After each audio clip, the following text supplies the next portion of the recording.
Hello everyone, SS year and pocket tech. I'm back again with another video. Last night Apple వాళ్ళు అయితే మనకి iOS 26.4.1 update అయితే release చేశారు. ఇది వచ్చేసి నా ఐఫోన్ 17 Pro Max లో 671 MB అయితే ఉంది. Very small update. సో ఈ 26.4.1 లో వచ్చిన new changes and bug fixes ఏంటో ఇన్ డీటెయిల్ గా ఈ వీడియోలో అయితే చూడబోతున్నాము. అండ్ ఆల్సో యాజ్ యూజువల్ గా మీరు అడిగిన కొన్ని క్వశ్చన్స్ కి అయితే ఆన్సర్ ఇవ్వబోతున్నాను. సో ఎండ్ వరకు ఈ వీడియోని అయితే చూడండి. So let's get started. First ఒకసారి వర్షన్ నెంబర్ చెక్ చేద్దాము. Let's go to settings, general, about. ఇక్కడ iOS వర్షన్ చూస్తున్నారు కదా, 26.4.1 అని చెప్పి ఉంటుంది. దాని మీద క్లిక్ చేస్తే 26.4 నుంచి మనకి ఇక్కడ వర్షన్ నెంబర్ చూపించదు. ట్యాప్ చేస్తే వర్షన్ నెంబర్ వస్తుంది అనమాట, 23E254. ఇక్కడ కింద చూస్తే this update provides bug fixes for your iPhone అని చెప్పి చూపిస్తుంది. జనరల్ గా మనకి 0.1 అప్డేట్స్ అంటే mostly bug fixes and security updates అయితే వస్తాయి. సో ఈ అప్డేట్ లో యాపిల్ వాళ్ళ సెక్యూరిటీ వెబ్సైట్ ప్రకారం అయితే మనకి సెక్యూరిటీ అప్డేట్స్ అయితే ఏమీ లేవు, ఓన్లీ బగ్ ఫిక్సెస్ మాత్రమే ఉన్నాయి. అది కూడా మేజర్ గా వచ్చేసి ఈ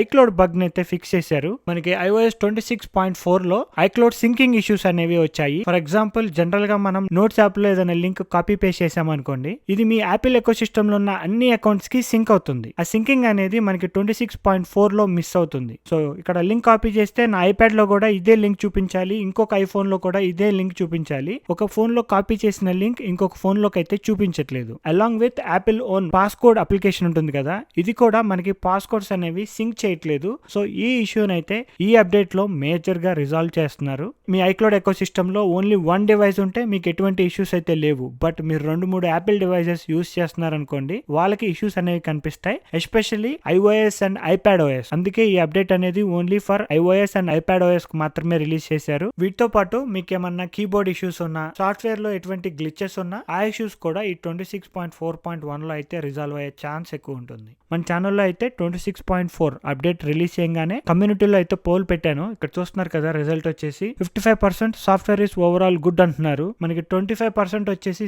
బ్యాటరీ లైఫ్ ఇష్యూస్ ఉన్నాయి. And also 13% significant lags and performance issues అయితే ఉన్నాయి. ఈ 26.4 లో ఈ 13% ఉంది కదా, significant lags and low performance, ఈ ఇష్యూస్ అయితే రిజాల్వ్ అయ్యే ఛాన్స్ ఎక్కువ ఉంటుంది. 25% బ్యాటరీ లైఫ్ ఇష్యూస్ ఉన్నాయి. మీరు కనుక ఆల్రెడీ 26.4 లో ఉంటే 26.4.1 లో బ్యాటరీ ఇష్యూస్ కూడా రిజాల్వ్ అయ్యే ఛాన్స్ చాలా ఎక్కువ ఉంటుంది. నేనైతే నా దగ్గర ఉన్న డివైజెస్ అన్నిట్లోనూ 26.4.1 అప్డేట్ చేశాను. ఒకసారి బ్యాటరీ హెల్త్ చెక్ చేద్దాము. Let's go to settings, battery health. ఇక్కడ చూస్తున్నారు కదా, 100% ఉంది. సైకిల్ కౌంట్ వచ్చేసి 124. iPhone 16 Pro Max లో ప్రీవియస్ గా అయితే 92% ఉండాలి బ్యాటరీ హెల్త్. సో 92% చూపిస్తుంది. ఈ అప్డేట్ వల్ల అయితే నా ఫోన్స్ లో ఉన్న బ్యాటరీ హెల్త్ అయితే ఎఫెక్ట్ అవ్వలేదు. నేనైతే మార్నింగ్ 12 o'clock కి సాఫ్ట్వేర్ అప్డేట్ చేశాను. నాకు మధ్యాహ్నం రిలీజ్ అయింది 12 o'clock కి. ఫోన్ వచ్చేసి మార్నింగ్ నుంచి యూస్ చేస్తున్నాను 17 Pro Max.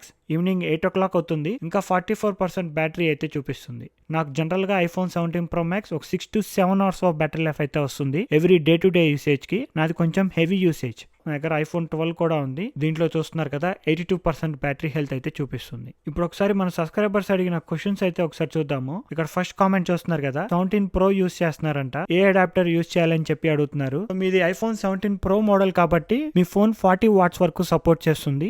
Any Apple adapter 40 watts adapter ని యూస్ చేయండి. లేదు అంటే MFI సర్టిఫైడ్ అడాప్టర్స్ అయినా పర్లేదు, Apple authorized MFI certified adapters ని కూడా యూస్ చేయొచ్చు. నేనైతే పర్సనల్లీ యాపిల్ అడాప్టర్ ని యూస్ చేస్తాను, కాకపోతే MacBook Pro కి వచ్చిన అడాప్టర్ ని యూస్ చేస్తాను 87 watts. మన లేటెస్ట్ ఐఫోన్స్ లో ఏదైనా సరే వాటికి ఎంతవరకు సపోర్ట్ ఉందో అంతవరకే పవర్ తీసుకుంటుంది. ఓవర్ చార్జింగ్ ఇష్యూస్ అయితే ఉండవు. 17 Pro Max కి 40 watts అడాప్టర్ సపోర్ట్ చేస్తుంది కాబట్టి దీంట్లో మనకి 40 watts పవర్ వరకే తీసుకుంటుంది. సో ఎటువంటి ఇష్యూస్ అయితే ఇప్పుడు దాకా నాకు లేవు. 16 Pro Max కూడా దీన్ని యూస్ చేసి నేను చార్జ్ చేశాను. 1.5 year తర్వాత నాకు ఇంకా 92% ఆఫ్ బ్యాటరీ హెల్త్ అయితే చూపిస్తుంది. ఈ అడాప్టర్ యూస్ చేయడం వల్ల అయితే నాకు ఇప్పటిదాకా బ్యాటరీ హెల్త్ ఇష్యూస్ అయితే ఏమీ రాలేదు. ఇంత పెద్ద అడాప్టర్ యూస్ చేయకపోయినా any Apple adapter will be good. Second comment వచ్చేసి ఎయిర్పాడ్స్ కనెక్ట్ చేసినప్పుడు బ్లూటూత్ ఇష్యూస్ అయితే వస్తున్నాయంట. మీడియా అనేది ఎయిర్పాడ్స్ లో ప్లే అవ్వాల్సింది ఫోన్ లో ప్లే అవుతుంది. మీరు కనుక ఆల్రెడీ 26.4 లో ఉంటే ఫస్ట్ ఆఫ్ ఆల్ 26.4.1 కి అప్డేట్ అవ్వండి. ఈ బ్లూటూత్ ఇష్యూస్ అయితే రిజాల్వ్ అయ్యే ఛాన్స్ చాలా ఎక్కువ ఉంది. ఇఫ్ ఇన్ కేస్ మీకు బ్లూటూత్ ఇష్యూస్ రిజాల్వ్ అవ్వకపోతే 2 సెట్టింగ్స్ ని రీసెట్ చేసుకోండి. ఫస్ట్ బ్లూటూత్ లోకి వెళ్ళి ఇక్కడ మీ ఎయిర్పాడ్స్ ఉంటాయి కదా, ఒకసారి డిస్కనెక్ట్ చేసి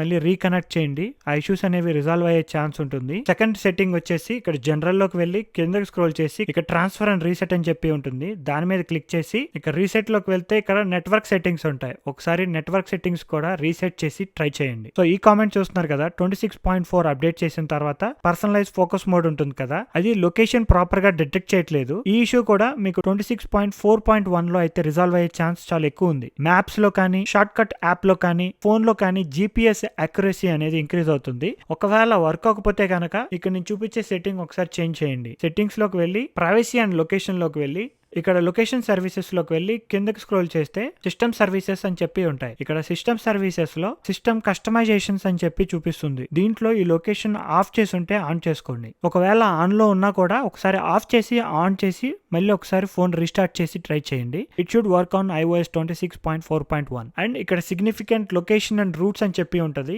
ఇది ఆన్ లో ఉండాలి. నెక్స్ట్ కామెంట్ చూస్తున్నారు కదా, యూట్యూబ్ యాప్ వచ్చేసి మనకి పిక్చర్ ఇన్ పిక్చర్ మోడ్ లో పనిచేయట్లేదు. దీనికైతే మీరు 2 సెట్టింగ్స్ ని చెక్ చేసుకోవాలి. జనరల్ లోకి వెళ్ళి ఇక్కడ పిక్చర్ ఇన్ పిక్చర్ అని చెప్పి ఉంటుంది. దీంట్లోకి వెళ్ళి ఇది ఆన్ లో పెట్టుకోండి. ఇది ఒకవేళ ఆన్ లో ఉన్నా ఆఫ్ చేసి ఆన్ చేసి ఫోన్ రీస్టార్ట్ చేయండి. సెకండ్, యాప్ స్టోర్ లోకి వెళ్ళి ఇక్కడ మీ ప్రొఫైల్ ఐకాన్ మీద క్లిక్ చేసి అప్డేట్స్ లోకి వెళ్ళి ఇక్కడ మీ యూట్యూబ్ యాప్ కి అప్డేట్ ఉంటే ఆ అప్డేట్ అనేది మీరు కంప్లీట్ చేసుకోవాలి. సాఫ్ట్వేర్ అప్డేట్ చేసిన ప్రతిసారి ఇక్కడ యాప్ అప్డేట్స్ కూడా ఉంటాయి. మీ లేటెస్ట్ సాఫ్ట్వేర్ తగ్గట్టు యాప్స్ కూడా అప్డేట్ అవుతుంది. సో ఇక్కడ కూడా వచ్చి అప్డేట్ ఆల్ క్లిక్ చేయండి. అండ్ నెక్స్ట్ కామెంట్ వచ్చేసి సిరిని అప్డేట్ ఎప్పుడు చేస్తారు? సో యాపిల్ వాళ్ళు AI ఫీచర్స్ కోసం ఇంకా బ్యాక్గ్రౌండ్ లో వర్క్ చేస్తూనే ఉన్నారు. మోస్ట్లీ మనకి లేటెస్ట్ సిరి ఫీచర్స్ అన్ని iOS 27 లో అయితే రాబోతున్నాయి. iOS 26 లో అయితే ఇంకా రావు. మోస్ట్లీ ఇంకొక 2 అప్డేట్స్ అయితే వస్తాయి. iOS 26.5 and 26.6. ఈ 2 అప్డేట్స్ లో మనకి మేజర్ సాఫ్ట్వేర్ అప్డేట్స్ అయితే ఏమీ ఉండవు. మనకి లేటెస్ట్ సిరి అప్డేట్స్ అన్ని iOS 27 లోనే మనకి లేటెస్ట్ సిరి అప్డేట్స్ అయితే వస్తాయి. And last comment, iPhone 17 Pro use చేస్తున్నారు. డ్యూయల్ సిమ్ యూస్ చేస్తున్నప్పుడు మనకి ఏ సిమ్ కార్డ్ నుంచి మెసేజ్ వస్తుందో చూసుకోవటం ఎలా? ఇది వెరీ సింపుల్. దీని మీద నేను సపరేట్ వీడియో కూడా ప్లాన్ చేస్తున్నాను. 2 సిమ్ కార్డ్స్ ని యూజ్ చేస్తున్నప్పుడు ఫోన్ యాప్ లో అయితే మనకి కన్వీనియంట్ గా ఫోన్ యాప్ లోనే సిమ్ 1 అండ్ సిమ్ 2 అని చెప్పి ఇక్కడ కీబోర్డ్ లోనే సిమ్ 1 కావాలా సిమ్ 2 కావాలా అని చెప్పి చూపిస్తూ ఉంటుంది. అదే మీరు మెసేజెస్ కి వచ్చేసరికి ఫస్ట్ ఆఫ్ ఆల్ సెట్టింగ్స్ లోకి వెళ్ళి ఐ మెసేజెస్ లోకి వెళ్ళి ఇక్కడ ఐ మెసేజ్ కింద సెండ్ అండ్ రిసీవ్ అని చెప్పి ఉంటుంది. దీంట్లోకి వెళ్ళి ఇక్కడ మీ 2 సిమ్ కార్డ్స్ ని సెలెక్ట్ చేసుకోవాలి. సో దట్ మీరు ఐ మెసేజ్ అనేది 2 సిమ్ కార్డ్స్ తో చేయొచ్చు. అండ్ నెక్స్ట్ వచ్చేసి ఐ మెసేజెస్ లోకి వెళ్తే ఐరన్ మ్యాన్ నుంచి చూడొచ్చు, హాయ్ అని చెప్పి మెసేజ్ వచ్చింది. పక్కన 1 అని చెప్పి నెంబర్ చూపిస్తుంది. సిమ్ 2 నుంచి మెసేజ్ వస్తే ఇక్కడ సిమ్ 2 అని చెప్పి చూపిస్తుంది. అండ్ ఆల్సో ఇక్కడ సామ్సంగ్ ఆన్లైన్ ఆర్డర్ అని చెప్పి చూడొచ్చు. సిమ్ 1 కి మెసేజ్ వచ్చింది కాబట్టి అక్కడ 1 అని చెప్పి ఉంది. సో మీ ఐ మెసేజెస్ లో సిమ్ కార్డ్ 1 నుంచి వస్తే 1 అని చూపిస్తుంది, 2 నుంచి వస్తే 2 అని చెప్పి చూపిస్తుంది. ఇక్కడ సిమ్ కార్డ్ 1 కి మెసేజ్ వచ్చినప్పుడు మీరు రిప్లై ఇస్తే డైరెక్ట్ గా సిమ్ కార్డ్ 1 నుంచే రిప్లై వెళ్ళిపోతుంది. లేదు మీరు సిమ్ కార్డ్ 2 నుంచి రిప్లై ఇవ్వాలి అనుకుంటే బ్యాక్ కి వెళ్ళి ఇక్కడ క్రియేట్ మెసేజ్ క్లిక్ చేసి ఇక్కడ మీరు ఎవరికి మెసేజ్ చేయాలనుకుంటున్నారో వాళ్ళ నెంబర్ సెలెక్ట్ చేసుకొని ఆ తర్వాత ఇక్కడ ఫ్రమ్ అని చెప్పి చూపిస్తుంది. ఇక్కడ ఫ్రమ్ లో SIM card 1 SIM card 2 select చేసుకోవాలి. సిమ్ కార్డ్ 2 ని సెలెక్ట్ చేసుకొని ఇక్కడ నుంచి మీరు మెసేజ్ అనేది సెండ్ చేయొచ్చు. ఇప్పుడు అది సిమ్ 2 నుంచి మెసేజ్ వెళ్తుంది. నెంబర్ చేంజ్ టు 2 అని చెప్పి చూపిస్తుంది. దీని మీద అయితే సపరేట్ గా వీడియో అయితే ప్లాన్ చేస్తున్నాను. So stay tune to pocket tech. ఈ అప్డేట్ ని అప్డేట్ చేసుకోవాలా లేదా అని చెప్పి నన్ను అడిగితే గనక మీరు ఆల్రెడీ 26.4 లో ఉంటే 26.4.1 అప్డేట్ చేసుకోవడం వెరీ ఇంపార్టెంట్. లేదు iOS 18 లో ఉంటే కనీసం iOS 18.7.7 అయినా అప్డేట్ చేసుకోండి. సెక్యూరిటీ అప్డేట్స్ అనేవి మన ఐఫోన్ కి చాలా ఇంపార్టెంట్. ఇంకేమైనా క్వశ్చన్స్ ఉంటే let me know in the comment section below. ఈ వీడియో కనుక నచ్చినట్టయితే ప్లీజ్ లైక్, షేర్. ఇలాంటి మరిన్ని వీడియోస్ చూడాలి అనుకుంటే please subscribe to pocket tech.